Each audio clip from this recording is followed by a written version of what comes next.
It's Friday, October 26th, 2007. I'm James Kotecki, and this is Playbook TV. Rudy Giuliani is getting some great press because of the mob. According to the New York Post, the recent trial of an FBI agent showed that 5 crime families of New York held a vote on whether to exterminate Giuliani in 1986, and the mayor won by a close margin.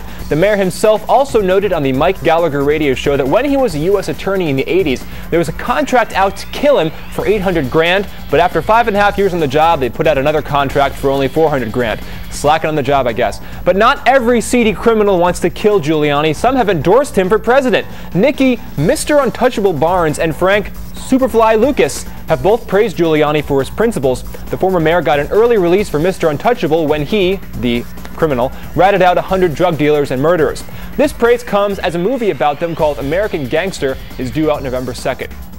Next, William Crystal in Time magazine says that Republicans might not be sunk this election season after all. Reagan in 1980, Bush in 88, and Clinton in 92 all trailed at one point by margins comparable to those facing the Republican candidates. Of course, to replicate 92, we need another Ross Perot figure, and I don't think Michael Bloomberg is eccentric enough to fill that role.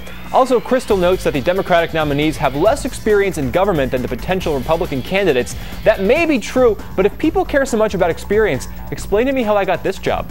Finally, the National Journal reports that in a new radio ad, Jesse Jackson Jr. is comparing Obama's campaign to the ones his father ran in the 80s. The ad is running in South Carolina and features a veiled jab at America's first black president, Bill Clinton. The basic premise: why vote for someone who just likes the black community when you can vote for someone who's actually black?